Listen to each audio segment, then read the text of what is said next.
কৰিছে ফোন আৰু মই ডিসিপি ওচৰত গৈছো যে ডিসিপিয়ে কৈছে যে আপুনি কৈছে যে 10 বছৰ কমল এখন থানাত আছে সেইকাৰণে কমলক নিদিও তেতিয়াহ'লে হৰিছো আপুনি কিয় দিয়ে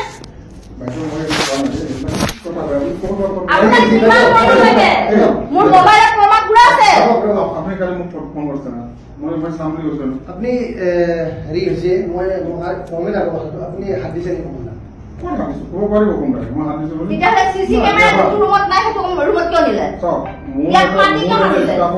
সিসি কেমেৰা আছে না নাই মই হাতেৰ কোনো অধিকাৰ নাই সিসি কেমেৰা য'ত নাই তাতে মাতি আছে যদি হাত দিছে বেয়া কথা বেয়া মানে মই বেয়ালৈকে যাবই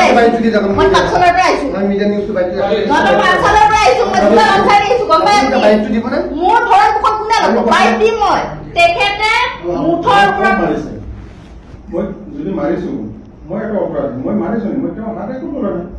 তেতিয়াহ'লে পাব্লিক প্লেছত আপোনাক কোনে ক'লে অধিকাৰ দিলে অধিকাৰ কোনে দিলে আপোনাক মই কোনো মাৰাও নাই একো কৰা নাই এতিয়া আপুনি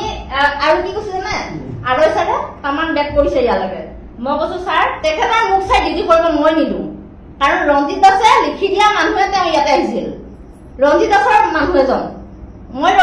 ৰঞ্জিত দাসৰ লগত দিনে ৰাতি লাগি থাকো তাৰ বিনিময়ত তেওঁ এখন থানাত ৰাখিছিল ৰিলিজ হয় 6 মহীয়া চাকৰি ৰিলিজ হয় বেমাৰী মানুহ মই বোলো বেলেগত থাকিব নোৱাৰে ইয়াতে আছে তেখেতে কি ৰিপৰ্ট দিছে জানে 10 বছৰ এখন থানাত আছে 10 বছৰটো বহুতে আছে ইয়াতে মই ক'ত ৰিপৰ্ট দিলো আপুনি ৰিপৰ্ট কৰিছে আজি মই বহি আছো তাতে তেতিয়া এসপি ছাৰ আপুনি ফোন কৰিছে কি কৰিছে আপোনাৰ যদি মানিছে বেয়া না আপুনি